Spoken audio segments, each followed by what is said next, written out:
नमस्कार, India voice देख रहे हैं आप और मैं हूं आपके साथ शिवम दुबे। इंडिया वॉइस के बेहद पसंदीदा कार्यक्रम छत्तीसगढ़ कौशल्या भूमि में आप सबका स्वागत है। रुक करेंगे खबरों की ओर। आपको बता दें कि छत्तीसगढ़ के सीएम विष्णुदेव साय ने मकर संक्रांति के अवसर पर रविवार को रायपुर में पतंग उत्सव की शुरुआत की। तो वहीं इस उत्सव में 12 राज्यों से पतंगबाज आए थे।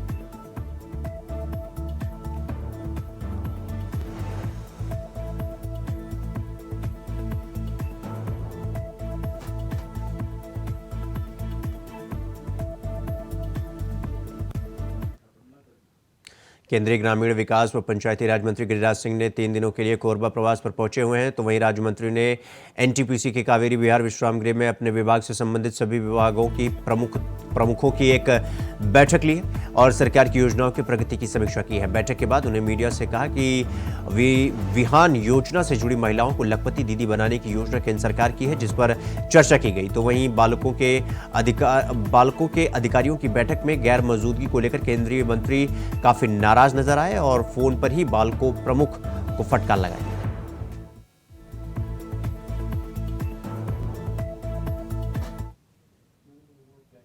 गौरेला के नगर पालिका परिषद में विकसित भारत संकल्प यात्रा का शिविर का आयोजन किया गया, जिसमें मुख्य अतिथि मरवाही विधायक प्रणव मरपच्ची और भाजपा जिला अध्यक्ष कन्हैया सिंह राठौर शामिल हुए। शासन की महत्वाकांक्षी योजनाओं में प्रचार प्रसार हेतु विकसित भारत संकल्प यात्रा शिविर का आयोजन नगर पंचायत गौरेला कार्यालय प्रांगण में किया गया। आपको बता दें कि शिविर स्थली से ही हितग्राहियों का पंजीकरण सभी विभागों के स्टॉल्स के माध्यम से कराया गया।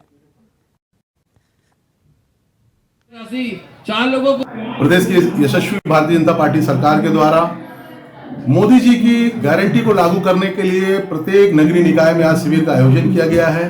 अभी तक हितग्राही विभिन्न योजनाओं की जानकारी के अभाव में भटकते रहते थे। एक मंच में एक बैनर तले नगर पालिका परिषद गौरेला का यह प्रयास है कि प्रत्येक हितग्राही को उसकी समस्या को दूर किया जा सके और उनका हक उन्हें मिल सके। हितग्राहियों का जो ये पंजीयन चल रहा है, यह कब तक होना है? 3 दिन के ऊपर शासन की मंशा है कि अगर किसी में कोई कागज नहीं है तो उनके मोबाइल नंबर लिए जा रहे हैं तो उन्हें तत्काल खबर करके उनसे वो कागज मंगाए जाएंगे। और यदि किसी का आवास योजना के अंतर्गत है, राशन कार्ड इत्यादि है, पेंशन प्रकरण है, ये 3 दिन के अंदर ये सभी चीजों का निराकरण होगा। खबरों में आगे बढ़ेंगे। आपको बता दें कि कांकेर के बीजेपी मंत्री असीम राय हत्याकांड का मुख्य शूटर विकास तालुकदार महाराष्ट्र के गढ़चिरौली से गिरफ्तार कर लिया गया है। तो वहीं पुलिस ने अब तक 12 आरोपियों को गिरफ्तार किया है।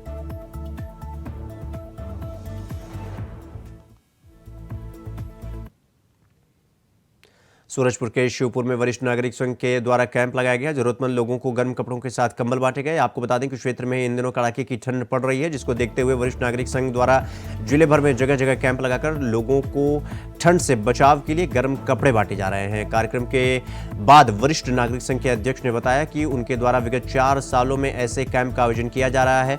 वहीं संघ की पूरी कोशिश रहती है कि कपड़ों के अभाव में किसी को भी ठंड या किसी भी परेशानियों का सामना न करना पड़े। वहीं संघ द्वारा बांटे गए गर्म कपड़े पाकर लोग बेहद खुश नजर आए। हम लोगों का कार्यक्रम यह है, सूरजपुर में वरिष्ठ नागरिक संघ का गठन है पिछले 5 साल से। प्रतिवर्ष हम लोग जाड़े के मौसम में सुदूर अंचल में जहां गरीब बस्ती के लोग रहते हैं, गरीब परिवार के लोग रहते हैं, उसका चयन करते हैं। सूरजपुर जिले में 6 ब्लॉक है। प्रत्येक ब्लॉक में एक बार हम लोग जाते हैं हर साल। हमारा उद्देश्य यह है कि गरीब लोगों को यथाशक्ति हम लोग सहयोग करने के उद्देश्य से आते हैं। उनको समझाइश दिया है, जैसे हम लोग सूरजपुर से आके सेवा भाव कर रहे हैं, यहाँ आके गरीबों का कपड़ा बांट रहे हैं। तो ये अपने मोहल्ले में 5 लोगों का समूह बना के वो लोग भी आपस में बैठे बातचीत करें, तो उनको गांव में किस व्यक्ति के यहाँ कोई दुख तकलीफ है, किसके यहाँ शादी ब्याह है और अभाव है उसको, तो वो लोग अपने स्तर पर जितना सहयोग उसको कर सकेंगे तो आपस में भाईचारा बढ़ेगा।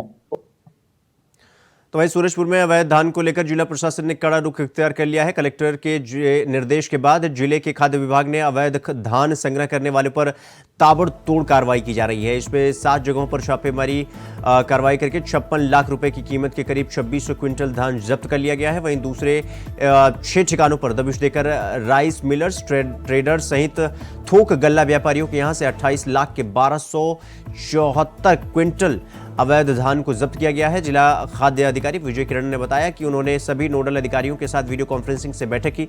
अवैध धान के परिवहन पर रोक और कार्रवाई करने के आदेश भी दिए गए।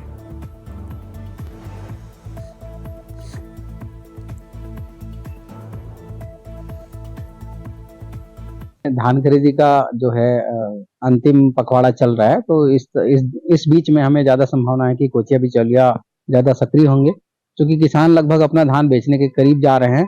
तो जो किसान के बचे हुए खाते में कोचिया बिचौलिया धान खपा सकते हैं। इस आशय को लेकर के हम जहां से वो धान प्राप्त कर सकते हैं उन जगहों में दबिश दे रहे हैं। अगर उनके पास जो है बुक्स ऑफ अकाउंट से ऊपर धान है तो निश्चित रूप से हम उसको जब्ती की कार्रवाई कर रहे हैं। रुक करेंगे अगली खबर की ओर। अगली खबर बलौदा बाजार से है, जहां शहर में लगातार 4 चोरियां हुई। चारों चोरी अलग अलग कॉलोनियों में हुई। लगभग 17 लाख की चोरी शातिराना ढंग से की गई। पुलिस ने सीसीटीवी फुटेज के आधार पर 7 आरोपियों को गिरफ्तार किया है। उनके पास से 1,30,000 नगद, 5 तोला सोने का सामान और 4 नग मोबाइल, एक कार बरामद हुई। नशे की लत के कारण पैसे की कमी को पूरा करने के लिए ये आरोपी चोरी किया करते थे। आरोपियों पर मुकदमा दर्ज कर कार्रवाई की जा रही है। अग्रवाल जी के यहाँ संबंधी कॉलोनी में ही चोरी हुई थी।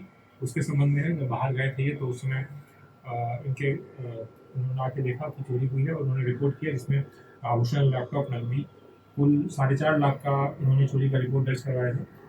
और चौथा ही हीरालाल अग्रवाल जी के यहाँ ही ग्राम मुंडा थाना लवन, वहाँ पर भी एक चोरी की रिपोर्ट दर्ज है। पिछले साल 31 मई 2023 की घटना है, जिसमें 4,54,000 का इन्होंने रिपोर्ट, 4,54,000 और कैश कुल मिला के 6,54,000 का रिपोर्ट उन्होंने दर्ज करवाया था।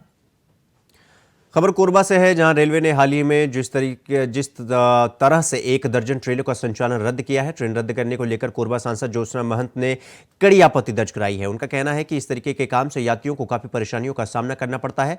उन्होंने कहा कि जिस तरीके से रेलवे द्वारा ट्रेनों को बिना किसी सूचना के कैंसिल कर दिया जाता है, उससे यात्रियों को काफी परेशानियों का सामना करना पड़ता है।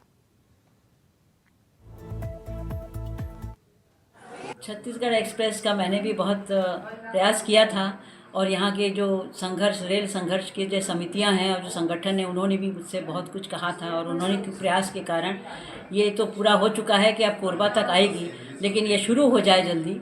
इसका मैं चाहूँगी कि जल्द से जल्द शुरू हो और कोरबा वासियों को इसका लाभ मिले।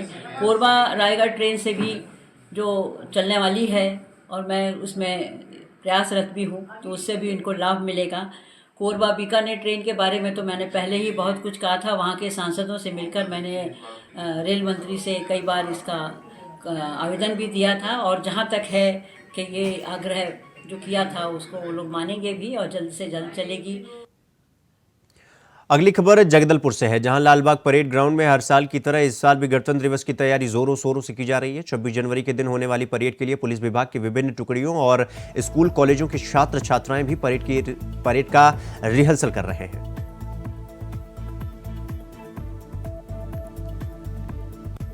हमारे स्कूल के 31 स्टूडेंट्स ने अभी 26 जनवरी में भाग ले रहे हैं, उसका तैयारी चालू किए हैं।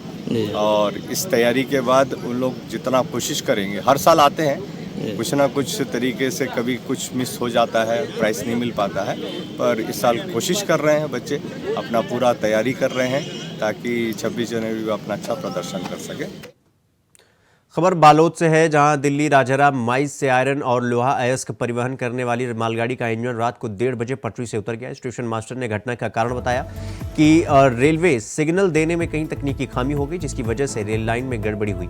आपको बता दें कि रेलवे विभाग का पूरा अमल रेल आवागमन को सुलभ करने में जुटा हुआ है।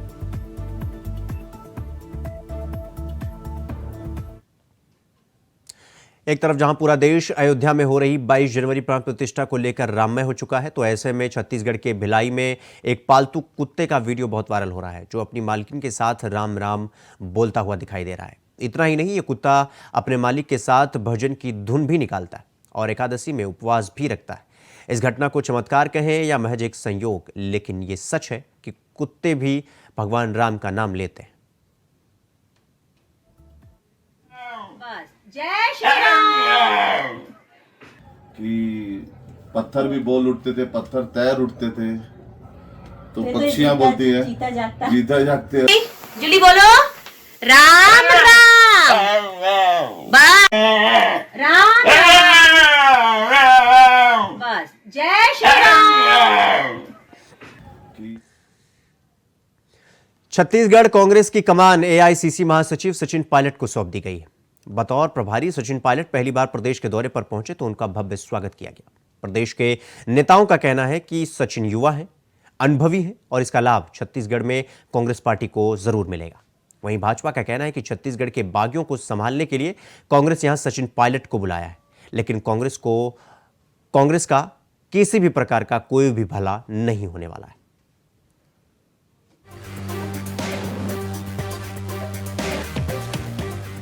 छत्तीसगढ़ में लोकसभा चुनाव में कांग्रेस की नैया पार लगाने के लिए पायलट को कांग्रेस की बागडोर सौंपी गई है, जिसके बाद प्रभारी बनकर आए राजस्थान के सचिन पायलट के कंधों पर बड़ी जिम्मेदारी है। प्रदेश में चुनाव हारने के बाद बिखर रही कांग्रेस को एकजुट करना, नाराज नेताओं को मनाना और सभी को एक साथ लेकर लोकसभा चुनाव की जीत तक चलना बेहद कठिन होगा। हालांकि प्रभारी बनने के बाद पहली बार छत्तीसगढ़ दौरे पर पहुंचे सचिन पायलट का भव्य स्वागत किया गया। रायपुर एयरपोर्ट से लेकर कांग्रेस मुख्यालय राजीव भवन तक जगह जगह कांग्रेस के नेताओं और कार्यकर्ताओं ने सचिन का जोरदार स्वागत किया। जगह जगह बैनर पोस्टर लगाए। पायलट ने भी राजीव भवन पहुंचकर प्रदेश कार्यकारिणी की बैठक ली। बैठक में भारत जोड़ो न्याय यात्रा की तैयारी और मिशन 2024 लोकसभा चुनाव को लेकर चर्चा की गई, जिसमें कांग्रेस के सभी बड़े नेता दीपक बैज, नेता प्रतिपक्ष डॉक्टर चरणदास महंत, ताम्रध्वज साहू समेत मौजूद रहे। इस राज्य की जिम्मेदारी अखिल भारतीय कांग्रेस कमेटी ने हम सबको दी है।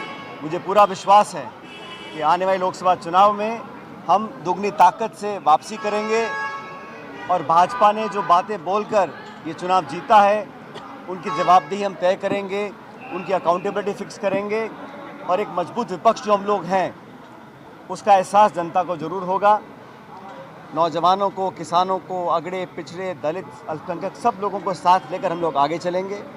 मुझे पूरा विश्वास है कि आने वाले लोकसभा चुनाव के अंदर अभूतपूर्व परिणाम हम लोग लेकर आएंगे। एकजुटता से पूरे प्रदेश के अंदर कांग्रेस पार्टी काम करेगी, इस संकल्प के साथ हम लोग यहाँ पर आए हैं। देखिए क्या राजनीतिक में हार और जीत होते रहता है, लेकिन किसी काबिलियत पे शक नहीं करना चाहिए। सचिन पायलट जी राजस्थान के प्रदेश कांग्रेस के अध्यक्ष भी रहे और सेंट्रल में मिनिस्टर भी रहे और आज जनरल सेक्रेटरी भी हैं और छत्तीसगढ़ का प्रभार भी मिला। युवा हैं, अनुभवी हैं, तो इसका लाभ छत्तीसगढ़ में कांग्रेस पार्टी को मिलेगा। मगर बीजेपी पायलट की उड़ान पर सवाल उठा रही है और तंज कसते हुए कह रही है कि छत्तीसगढ़ कांग्रेस ने अपनी टूटी नाव चलाने के लिए राजस्थान से पायलट बुलाया है। ये वो पायलट है जो अपने राज्य में कई बार उड़ते हुए जहाज को पटखनी दे चुका है, जिसके बाद उनकी उड़ान पर सवाल लाजमी है। इससे पहले भी कुमारी शैलजा को यहाँ का प्रभारी बनाया गया था, जिन्होंने हरियाणा में कांग्रेस को डुबोया। अब पायलट आ रहे हैं। बगावत करने वाले लोग ही आज कांग्रेस का सहारा बन गए। ऐसे में छत्तीसगढ़ के बागियों को संभालने के लिए कांग्रेस यहाँ बुला रही है, लेकिन इससे कांग्रेस का भला होने वाला नहीं। कांग्रेस ने अपनी टूटी नाव चलाने के लिए राजस्थान से पायलट बुलाई है। ये वो पायलट हैं जो अपने राज्य में कई बार उड़ते हुए जहाज को जमीन पर ला करके पटक दिए हैं। आपको ध्यान होगा कि कुछ समय पहले शैलजा जी के यहाँ पर प्रभारी बनाए थे और ये वही शैलजा जी हैं जिन्होंने हरियाणा में कांग्रेस को डुबाई थी। और अब पायलट जी आ रहे हैं यहाँ जो राजस्थान में कांग्रेस को डुबाने का काम किए हैं।